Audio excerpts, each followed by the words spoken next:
Assalamualaikum warahmatullahi wabarakatuh. Perkenalkan, nama saya Nila Dulestari dengan NIM 130 1223153. Dan pada kesempatan kali ini, saya akan menjelaskan hasil mini proposal yang telah saya buat pada mata kuliah metodologi riset, yaitu dengan judul Klasifikasi Stunting Anak di Kabupaten Pemalang menggunakan Ensemble Sticky Random Forest dan Supervector Mesin dengan interpretasi model berbasis Explainable AI dengan metode SHAP. Pada presentasi kali ini, saya akan menjelaskan terkait beberapa hal seperti problem penelitian, literatur review, rumusan masalah, tujuan penelitian, kemudian ada hipotesis penelitian, propose method, rencana pengumpulan data, dan yang terakhir adalah skenario pengujian.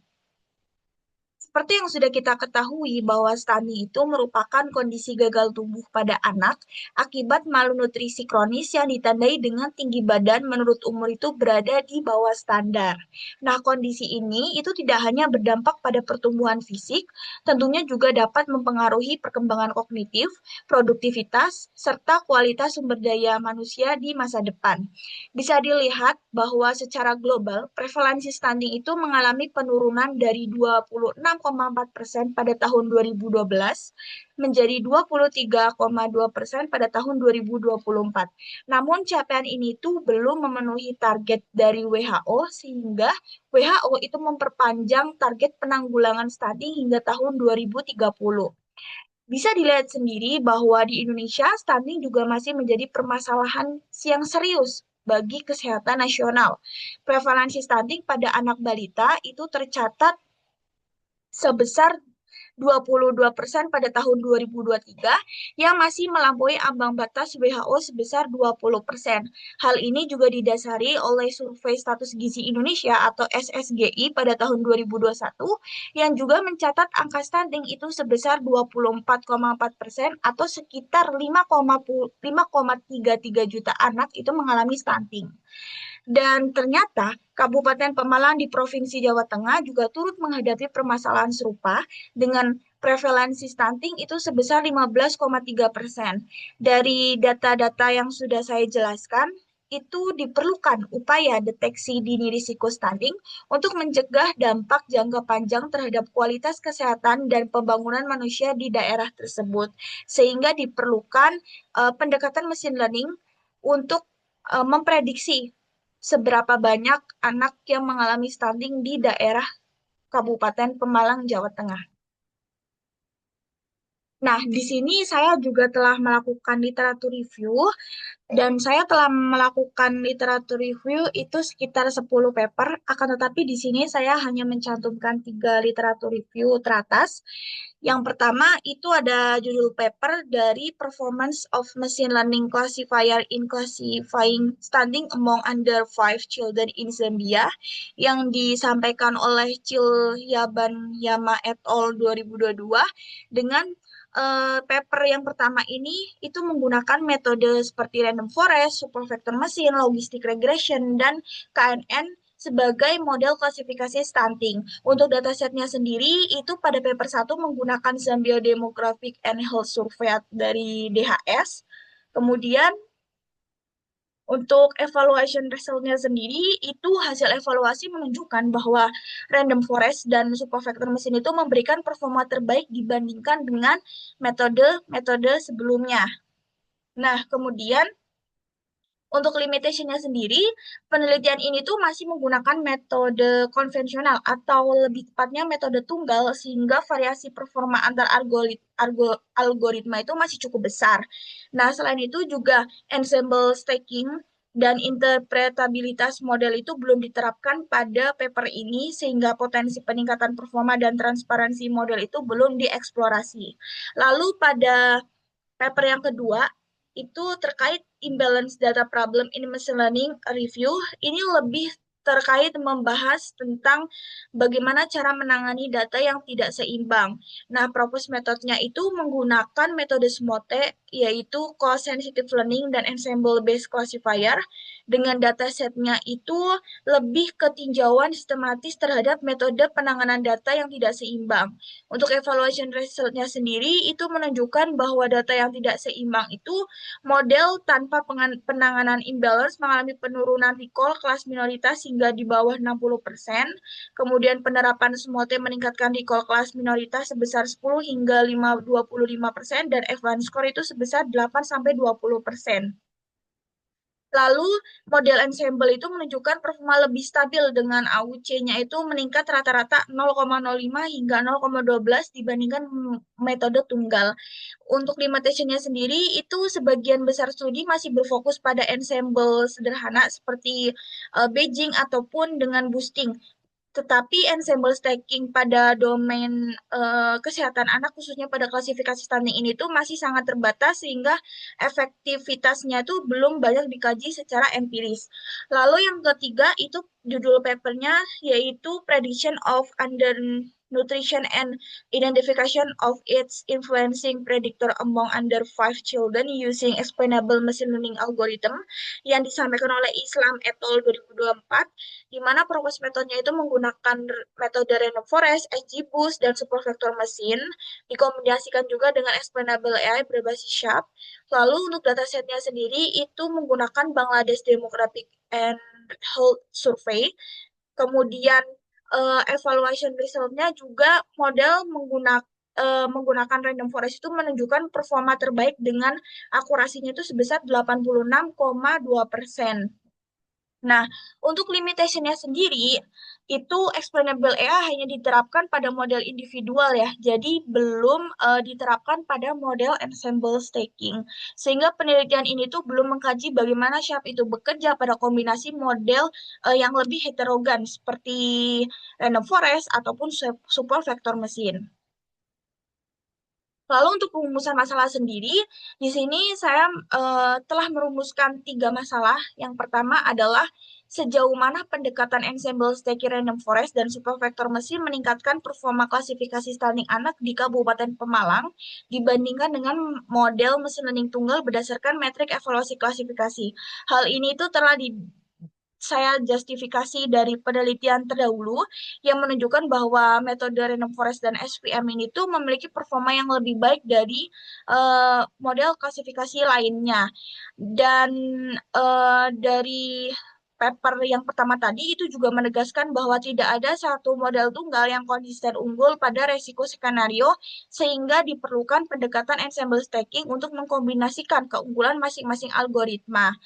Yang kedua itu rumusan masalahnya adalah bagaimana pengaruh ketidakseimbangan kelas terhadap kinerja model klasifikasi stunting anak serta sejauh mana sih pendekatan ensemble stacking random forest dan supervector mesin mampu mengatasi permasalahan tersebut. Hal ini juga telah saya justifikasi dari penelitian sebelumnya bahwa ketidakseimbangan data itu menyebabkan bias model terhadap kelas mayoritas dan menurunkan kemampuan deteksi kasus stunting. Dan yang terakhir itu rumusan masalahnya adalah bagaimana explainable AI itu berbasis SHAP itu dapat digunakan untuk meningkatkan interpretabilitas hasil prediksi model ensemble stacking random forest dan supervector mesin dalam klasifikasi anak.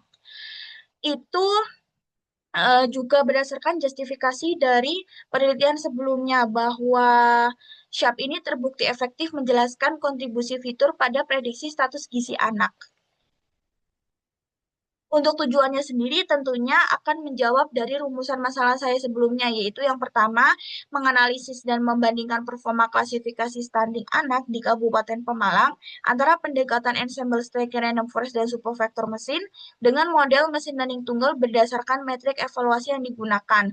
Yang kedua juga mengevaluasi pengaruh ketidakseimbangan kelas terhadap kinerja model klasifikasi stunting. Kemudian yang ketiga adalah menginterpretasikan hasil prediksi model ensemble stacking menggunakan explainable AI berbasis SHAP untuk mengidentifikasi kontribusi dan fitur-fitur yang berpengaruh terhadap hasil dari klasifikasi stunting anak tersebut. Selanjutnya, di sini adalah hipotesis. Nah, dalam penelitian ini saya menggunakan hipotesis nol dan hipotesis alternatif untuk menguji apakah pendekatan yang diusulkan itu benar-benar memberikan peningkatan performa efektif pada data yang tidak seimbang dan lebih interpretatif. Nah, hipotesis pertama ini itu akan menguji apakah model ensemble stacking random forest dan supervector mesin itu benar-benar memberikan performa yang lebih baik dibandingkan model tunggal. Hipotesis nol itu menyatakan bahwa tidak ada perbedaan performa, sedangkan pada hipotesis alternatif itu menyatakan bahwa ensemble stacking mampu meningkatkan performa klasifikasi standing secara signifikan. Lalu yang kedua itu ada hipotesis yang kedua mengenai pembahasan ketidakseimbangan kelas, bahwa hipotesis kedua ini berfokus pada permasalahan ketidakseimbangan kelas di mana jumlah anak itu tidak stunting lebih dominan. Artinya hipotesis ini tuh menguji apakah ketidakseimbangan kelas itu mempengaruhi kinerja model dan apakah ensemble stacking itu mampu meningkatkan kemampuan model dalam mendeteksi kasus stunting sebagai kelas minoritas. Selanjutnya pada hipotesis yang ketiga itu berkaitan dengan interpretabilitas model, di mana hipotesis ini tuh akan menguji apakah penerapan explainable AI ini dengan metode SHARP itu dapat meningkatkan transparansi model ensemble stacking dengan menjelaskan kontribusi masing-masing fitur terhadap hasil klasifikasi stunting. Nah, melalui ketiga hipotesis ini, penelitian tidak hanya mengevaluasi performa model saja, tetapi juga efektivitasnya pada data yang tidak seimbang serta tingkat interpretabilitasnya sehingga hasil penelitian ini tuh diharapkan relevan secara teknis dan aplikatif di bidang kesehatan masyarakat yang tentunya akan diterapkan pada Dinas Kesehatan Pemalang. Selanjutnya, untuk propose metodenya sendiri, itu di sini saya telah membuat suatu algoritma atau flowchart kerja dari penelitian saya sendiri dengan dimulai melakukan literatur review dari beberapa penelitian sebelumnya yang saya ambil research gap-nya, kemudian saya juga mengumpulkan data pada Dinas Kesehatan Pemalang, tentunya dengan alur yang lebih formal dengan mengajukan surat secara resmi juga. Kemudian setelah data terkumpul, saya melakukan data preprocessing seperti data cleaning, kemudian visualisasi data, dan beberapa proses data preprocessing lainnya. Setelah itu, saya juga melakukan data splitting dan saya akan mengecek setelah splitting apakah data trainingnya itu balance atau tidak. Jika tidak, akan dilakukan penerapan SMOTE balancing data.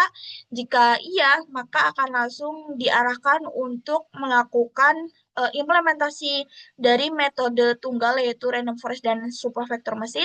Lalu di sini saya akan melakukan lagi implementasi dari ensemble stacking yaitu penggabungan antara random forest dan SVM. Setelah itu, saya akan melakukan performance evaluation model. Di sini saya menggunakan seperti AUC, F1 score, recall, precision, kemudian ada akurasi. Kemudian di sini saya juga akan melakukan explainable AI, yaitu menggunakan metode SHARP, supaya saya bisa mengetahui fitur-fitur apa yang paling berpengaruh pada deteksi klasifikasi stunting ini. Kemudian setelah itu ada interpretation of important feature yang sudah saya jelaskan sebelumnya untuk mengetahui fitur-fitur yang saling berpengaruh.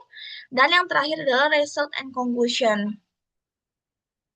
Untuk rencana pengumpulan data sendiri, itu digunakan data sekunder stunting anak balita yang diperoleh dari Dinas Kesehatan Pemalang dengan mencangkup variabel fisik dan demografisnya itu seperti berat badan, berat badan saat lahir, tinggi badan saat lahir, jenis kelamin, usia, kemudian juga ada indikator tinggi badan menurut usia juga. Nah, selain itu, teknik pengambilan sampel itu digunakan total sampling, yaitu seluruh data anak balita dengan data antropometri lengkap pada periode pengamatan tertentu. Untuk skenario pengujiannya sendiri, penelitian ini tuh menggunakan desain eksperimen formal berbasis komputasi untuk menguji hubungan kausal antara pendekatan model klasifikasi dan performa prediksi stunting anak. Di sini ada dua variabel. Yang pertama adalah variabel independen berupa seperti pendekatan model klasifikasi yang meliputi model tunggal, yaitu SVM dan RF, dan model ensemble stacking atau penggabungan dari dua model tersebut. Lalu yang kedua ada variable dependent, yaitu performa klasifikasi stunting yang diukur menggunakan metrik evaluasi seperti akurasi, precision, recall, F1 score, dan AUC sendiri. Lalu skenario yang telah saya buat itu yang pertama ada skenario satu akan em, terkait dengan ensemble stacking bahwa model RF dan SVM itu digunakan sebagai base learner dan digabungkan menggunakan metode ensemble stacking. Lalu di sini juga performanya akan dibandingkan antara model tunggal dengan model yang sudah digabungkan atau ensemble stacking. Untuk skenario kedua yaitu terkait ketidakseimbangan kelas di mana pengujian ini dilakukan pada data asli yang tidak seimbang serta pada data yang sudah ditangani oleh dengan metode SMOTE. Lalu yang ketiga itu ada interpretabilitas model. Dengan model ensemble stacking ini akan dianalisis menggunakan explainable AI berbasis Sharp untuk mengidentifikasi kontribusi dan pengaruh fitur-fitur yang saling berpengaruh terhadap hasil klasifikasi stunting. Dan ini merupakan beberapa literatur yang saya jadikan sebagai referensi. Terdapat beberapa eh, paper yang menjelaskan tentang apa itu stunting, bagaimana cara menangani data imbalance, kemudian tentang explainable AI dengan metode SHAP, kemudian juga terkait dengan model utamanya yaitu random forest dan supervector machine. Dan dari referensi ini akan saya jadikan sebagai pedoman dalam melakukan penelitian tesis saya ke depannya. Terima kasih atas perhatiannya. Dari saya cukup sekian. Wassalamualaikum warahmatullahi wabarakatuh.